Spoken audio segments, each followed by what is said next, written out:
अस्सलाम वालेकुम। Griffin poultry YouTube channel में आपको खुशामदीद। तो आज इस वीडियो में हम 3 ऐसी ड्रग्स के बारे में बात करने जा रहे हैं जो कि पोल्ट्री में इस्तेमाल होती है और उससे जो उसके रेजिड्यूल हैं या उसके कुछ हिस्सा जो होता है वो अंडे में आ जाता है और ब्रायलर गोश्त में आ जाता है। इसका कतन ये मतलब नहीं है कि हम अगर क्वालिटी मीट प्रोड्यूस कर रहे हैं या क्वालिटी एग प्रोड्यूस कर रहे हैं तो उनके अंदर ये जो ड्रग्स हैं इनके रेजिड्यूल भी हैं।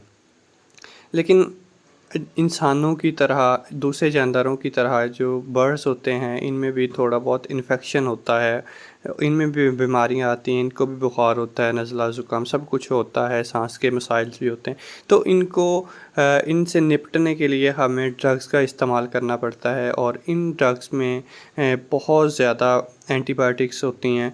लेकिन यूरोप में तो जो एंटीबायोटिक्स हैं वो बैन हो चुकी हैं काफ़ी देर से, और लेकिन पाकिस्तान के अंदर, इंडिया के अंदर अभी तक इस्तेमाल हो रही हैं। इसका मतलब ये नहीं है कि हम इसको ख़त्म ही नहीं कर सकते। जैसे ही अंडे की पैदावार स्टार्ट होने लगे उससे कुछ हफ़्ते पहले अगर हम अपनी ड्रग्स को बंद कर दें, या आपने जब ब्रॉयलर को सेल करना है उससे 1 हफ़्ता पहले अगर आप ऐसी फ़ीड दें जिसके अंदर नो मेडिसिन हो, ऐसा पानी दें जिसके अंदर कोई मेडिसिन ना हो, तो आपके मीट के अंदर, और अगर आप लेयर रखी हुई है तो अंडे के अंदर कोई ड्रग्स के रेजिड्यूल नहीं आएंगे जो कि ज़्यादा आपके बॉडी को हार्मफुल नहीं करेंगे। ठीक है, अब नुकसान नहीं पहुंचाएंगे। तो सबसे पहले एनरोफ्लॉक्सासिन जो सबसे ज़्यादा इस्तेमाल होती है, ठीक है, तो ये मोस्टली जो गैस्ट्रोइंटेस्टाइनल ट्रैक होता है इसमें होने वाले इन्फेक्शंस के लिए इस्तेमाल होती है। ये होती क्या है कि third generation artificial synthesise quinolone होता है जो कि ब्रॉड स्पेक्ट्रम एंटीबायोटिक है, एंटी बैक्टीरियल ड्रग है जो कि बैक्टीरिया को किल करने के लिए या बैक्टीरिया से बचाव के लिए हम इस्तेमाल करते हैं, स्पेशली जो एवियन माइकोप्लाज्मा डिजीज़ हैं।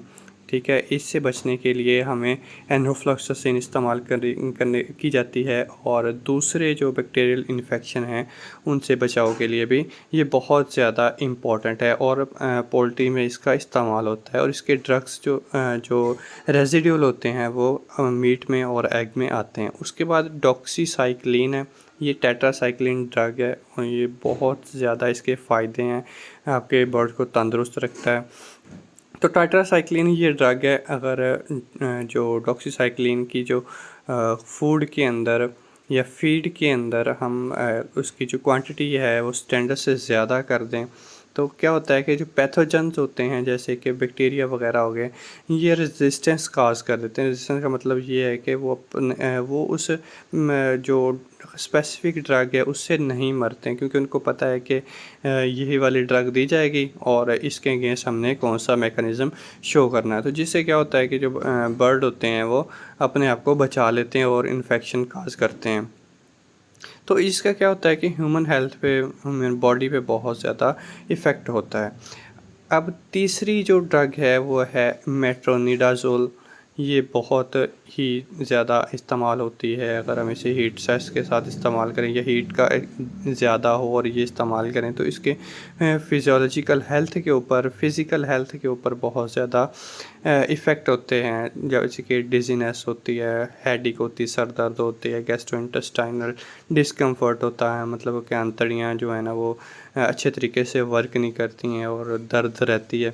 तो ये सारी चीज़ें इस वजह से आ रही हैं। ठीक है, तो इससे लिवर और किडनी भी बहुत ज़्यादा मुतासर होते हैं। तो इससे आप बचने के लिए आपने क्या करना है कि अपने जो जहाँ से आप मीट ले रहे हैं उससे कंफर्म करें कि आपके बर्ड्स जो हैं वो ड्रग फ्री हैं या एंटीबायोटिक तो इस्तेमाल नहीं हो रही। क्योंकि मैंने पहले जैसे शुरू में बताया कि कुछ ममालिक ऐसे हैं जहाँ पे एंटीबायोटिक जो टोटली बैन हो चुकी है, वहाँ पे एंटीबायोटिक इस्तेमाल नहीं होती है।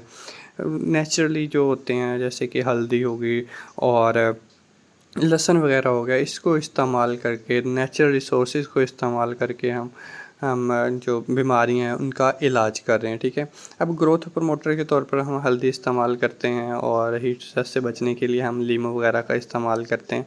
तो ये चीज़ें इतना ज़्यादा बर्ड को इफ़ेक्ट नहीं करती, एक तो नेचुरल होती हैं और ये इससे बर्ड भी हेल्दी रहता है। तो अगर आपको मेरी वीडियो अच्छी लगी सब्सक्राइब करना मत भूलिएगा। इसी तरीके की इन्फॉर्मेशन और अपनी फैमिली को बचाने के लिए मेरे वीडियो को ज़रूर देखते रहें। अल्लाह हाफ़िज़।